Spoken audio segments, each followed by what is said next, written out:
Yo, what up guys, I'm Sammy and welcome back to the Soul Drop, and I finally got a pair in of the WoW 11, or you can call it the Way of Wade 11. And yeah, as you guys all know, the WoW 10 was one of my favorite hoop shoes of the past year, an amazing performer, and also the WoW 10 low. And Way of Wade has been killing it with performance basketball shoes. They make some amazing shoes for a pretty good price, but the actual signature shoe, of course, you guys didn't know this is Dwyane Wade's company and this is Dwyane Wade's shoe, but also Way of Wade is owned by Li Ning, which is a Chinese company. And yeah, this shoe, or the WoW 10, retailed for 225 bucks, and then the WoW 11 is the same exact price, which is very expensive. But yeah, how does it feel compared to the original WoW 10, which I feel like most people did like? We'll have to see about that. They did change up a lot about the shoe, like in terms of design, how it looks, what materials they use, you know what I mean? And if you guys do want to cop, try to leave in the free link in the description box. But let's get it started right off with the tracciones. So as far as the traction pattern goes, it's pretty crazy. So in this left pair, we have his face here in the forefoot, right? And a lot of other details, but also on the right pair, it's actually mismatched. You have a different pattern, and there's a lot of different meanings behind the entire outsole on both the right and left pairs of the shoe, which will take too much time. But yeah, it's just a crazy pattern, right? But they are calling it the GCU, the ground control unit. And of course, Li Ning used that first because Li Ning owns Way of Wade, and I think Way of Wade uses Li Ning's technology, obviously. But yeah, it's the same exact kind of traction technology as JB2. So the JB2 had amazing freaking traction, but one difference is that the JB2 didn't really squeak at all. It was just a very silent traction pattern. It's just a very flat triangle pattern, you know what I mean? But it is flat here in the WoW 11, but it actually has a very nice loud high-pitched squeak, which of course is great. I like to have a nice loud high-pitched squeak, and I feel like most of you guys do as well. So of course that has nothing to do with performance, but the WoW 11 is very loud.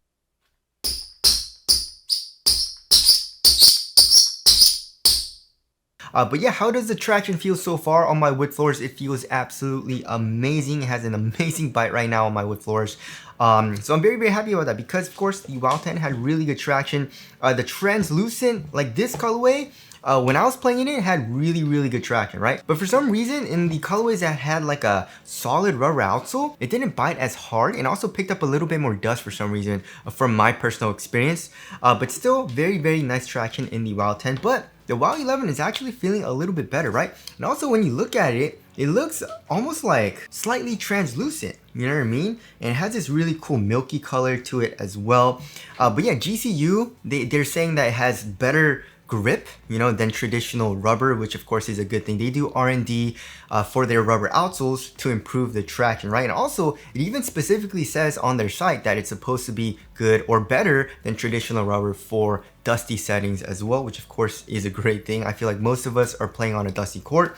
So yeah, the traction is feeling really nice so far. And as far as the durability goes, they also are saying it is supposed to be more wear resistant than most other rubber outsoles. So I guess going on their word, this is made for outdoor use, but the grooves kind of seem a little shallow to me, you know what I mean? The rubber is on the harder side of things, even on like the thinner lines, it does feel pretty hard, but the grooves are kind of shallow. It's not super deep, so I feel like it'll be okay on an outdoor court. So there is a traction there. Moving on to the heel to toe transition, it feels really nice and smooth in the WoW 11, right? So here in the heel, we have a very nice rounded shape, although it is really caged. We have the rubber and also this plastic caging the entire midsole, which of course does make it a little bit clunkier, but it's actually not even that clunky at all here in the WoW 11, because I feel like because the rubber is actually kind of soft here. You know what I mean? Like when you press it, you can definitely feel the boom underneath it, and it kind of compresses a little bit here.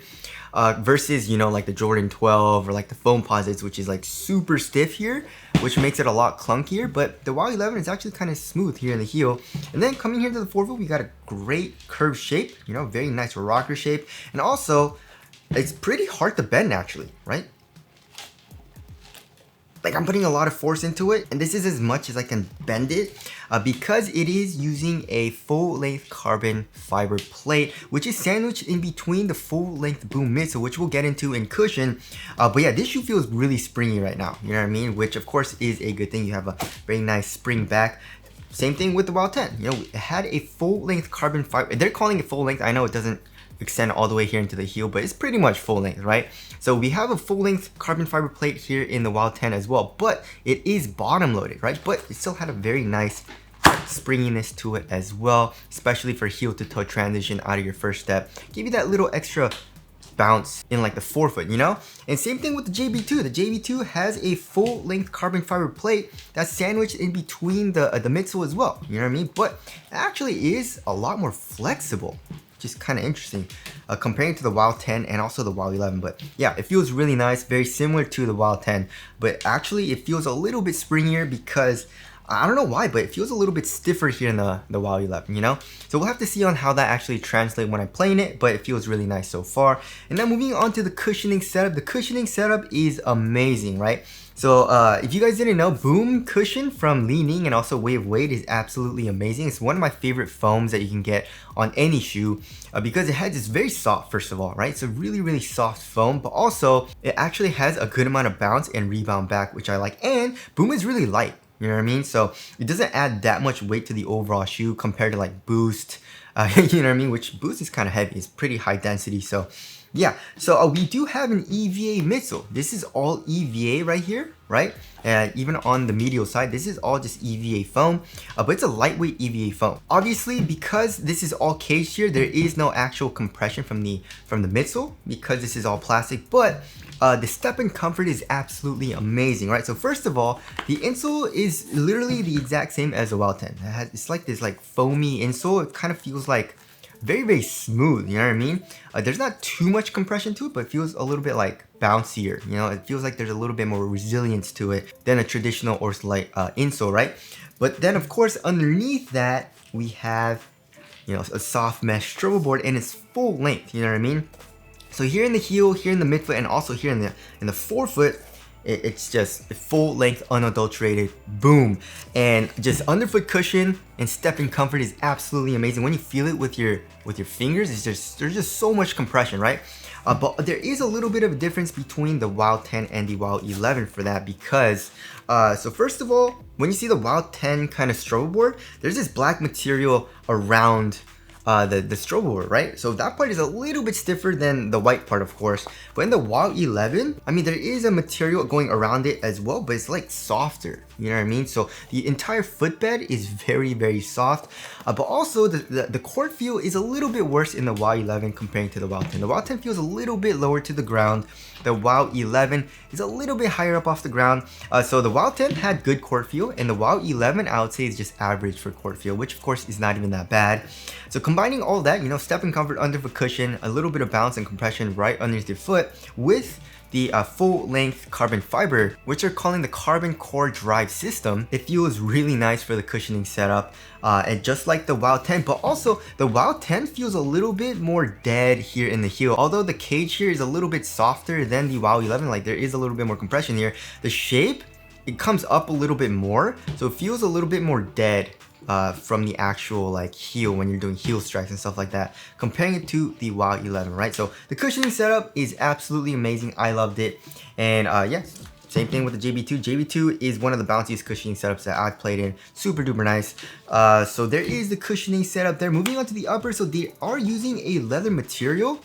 And it's a very big switch up from the Wild 10, of course, because the Wild 10 was using a very thin and very well ventilated mesh material. As far as like how it feels on foot, it feels actually pretty nice. But of course, it doesn't feel super minimal and very thin, right? You can definitely feel that there is a stiffer kind of material like over your foot, obviously, comparing it to the Wild 10. I mean, I was wearing both of these shoes at the same time before filming this video. So yeah, but it's actually, there's no pinching or anything, and it doesn't feel like super cumbersome, and obviously it feels really, really supportive because it's leather, you know? So I'm not super mad at the material, but this shoe is probably gonna be very hot because there's no airflow. I mean, there are some holes here through the tongue, You know what I mean? It's kind of like a neoprene material for the tongue. It stretches a little bit, which does feel nice, but that's about it for ventilation. You know what I mean? So there is the leather material, and then the tongue also has this ribbed material as well with some padding on it, and it feels kind of nice on top of your foot, but for the most part it's actually pretty minimal. And then it's also a half booty construction tongue, giving you a better overall one-to-one fit. And then here in the ankle area we have like an Achilles pad, but it's like 3, you know what I mean? So we got 2 large Achilles pads on the sides of the shoe, which does feel pretty nice. It's plush, so that feels great for comfort and coziness. And then in the back of the heel, there's this really tiny Achilles pad, like right in smack where your Achilles is. So that feels nice as well. And that does improve lockdown too. And obviously we have this crazy plastic piece. We have the Wade logo, and it also does wrap around the entire heel and also comes into the midfoot a good amount, right? But for the left and right pair, it is identical. Like the design and what's on it is identical. It says, "My belief is stronger than your doubt." And also it says, "Make your own way," which is kind of like his mantra. So I do like the material overall, but just feels a little bit thicker than, you know, the WOW 10 mesh material. But obviously the WOW 11 will be a lot more durable and supportive, right? Even though I didn't really have any issues with support with the WOW 10. So there's that. Moving on to the fit. So I went up half a size, and obviously it does fit me long. So lengthwise, I definitely wish I went true to size, but it really surprised me because it is really snug here in the toe box. So because it is super duper snug here in the toe box, like look at how skinny it is right here, right?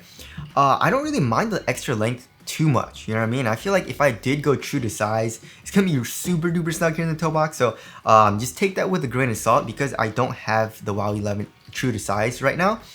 So yeah, if you do go true to size, I feel like it'll be very, very snug here in the toe box, so just be careful with that.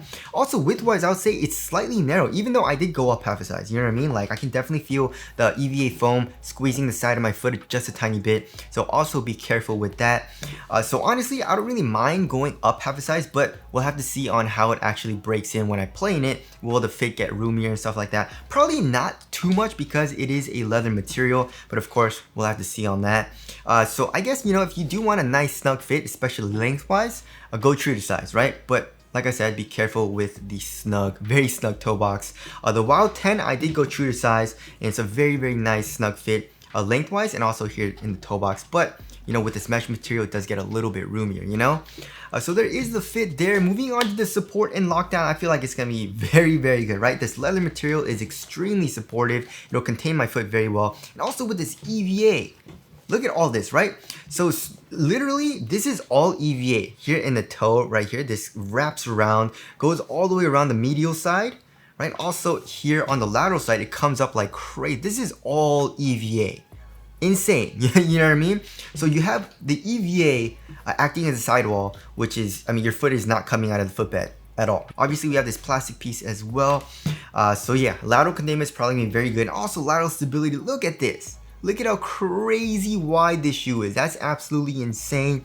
So yeah, you have a very wide base here in the forefoot, so lateral stability feels like it'll be very good.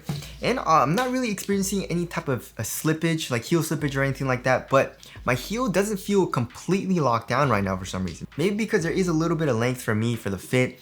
So I'll keep you guys posted on how the heel lockdown is. All right, now moving on to the weight. So when I first saw this shoe, like from the official images, I was like, yo, that looks kind of crazy. It looks kind of heavy, especially with the leather materials. And then I got it, and then, you know, I opened the box, took the shoe out, and I was like, yo, these actually feel pretty light, you know what I mean? So it doesn't feel super light. I'm guessing it'll be around average weight, like 12 and a half ounces, I think. Yeah, 12.35 ounces. That's, I thought it would be like 14 ounces, you know what I mean? Like, I don't know. Adidas definitely needs to do something with their hoop shoes, because their hoop shoes are like 15 ounces, you know what I mean? Like, if this was an Adidas shoe with like boots and stuff like that, I definitely feel like it'd be like 15 ounces, right? But it's 12.35 ounces. Let's check the left pair. 12.35 ounces. So yeah, the average weight of my shoes is around 12 and a half ounces. So it's pretty much average weight. Let's check the WOW 10 actually. Yeah, 12.2 ounces. It's like not even that much lighter. Let's check the 11.85 ounces for this one. Oh, maybe it's because it has like thicker laces and stuff like that. I don't know. For this colorway, for the Hall of Fame colorway. But anyways, yeah, it's average weight, but it does feel a little bulky because it is freaking long, right? So I'm not saying fit is long. I'm saying the shoe is long overall, right? So Here in the heel, it does protrude out a little bit, you know what I mean? Not too much. The Wild 10 is pretty much, it just goes straight down, you know, kind of, right? But then when you look at the length, right? So the Wild 10, I guess there is a little bit right here, right? With the plastic tip. But then if you look at the freaking Wild 11, look at all this EVA. You know what I mean? So if you actually, right, let's get the other shoe. Look at this. Okay, so obviously the Wild 11 is half a size larger, right? So, but this is not half a size larger. Look at this, guys. Look at how much longer it is. So, yeah, it definitely, like, I feel like, you know, with the EVA that's protruding out right here, that is definitely making the shoe a little bit longer, you know what I mean? So it does feel a little bit bulkier. It feels a little bit big, not like for fit wise, but like just big on your foot, you know, a little bulky. Which I don't like, of course, but I mean, the traction's feeling really good. The cushion's feeling responsive and bouncy. And the support is feeling really good. So not a huge deal right now. You know what I mean? I usually don't like bulkier shoes. But if it is overall responsive, just like the Harden Volume 8, you know, it is a very responsive shoe. Although it is heavy, I feel very quick when I'm playing it. But the Wild 11 is actually a lot less bulky and a lot lighter than the Harden Volume 8. So we'll have to see on how it actually plays, obviously. But I'm just saying it does feel a little bit long and a little bit bulky, right? So there's that. Moving on to the aesthetics, I like it. This shoe looks absolutely amazing. It grew on me a lot. What do you guys think looks better, the Wild 10 or the 11? A Hall of Fame colorway, you know? I don't know. But I feel like, you know, Chinese companies are trying to go for hoop shoes that have more of like an off-court vibe to it, like off-court design, so you can wear the hoop shoe off-court. And I feel like the Wild 11 did that pretty well. You know, you can definitely rock these off-court, and people, I mean, it is pretty flashy, especially with this plastic piece, but people aren't gonna know that it's actually a hoop shoe, you know what I mean? Versus like the Wild 10, this is like, it looks like an athletic shoe. The Wild 11, not as much, you know? So tell us what you guys think of the aesthetics down in the comment section below. So wrapping things up, yeah, the Wild 11 is feeling really nice. I'm very glad that it's not super heavy, right? But although it is a little bit bulky, but everything about this shoe is feeling really nice so far. Like the traction, the cushion feels top tier, of course. Dwyane Wade usually kills it for the cushion. The leather material I'm not super mad at, although it is a little bit thicker than the mesh material that was on the Wild 10. So yeah, I feel like this will be a top tier performer, and I'm very, very excited to try these out. Again, if you guys do want to cop, I'll try to leave in the link in the description box. And if you do choose to get the shoe, it does help me out if you buy the shoe from the description box. They're affiliate links. And as always, thank you guys so much for all the support. But that about wraps it up. Thank you guys for watching, and I'll see you guys in the next one.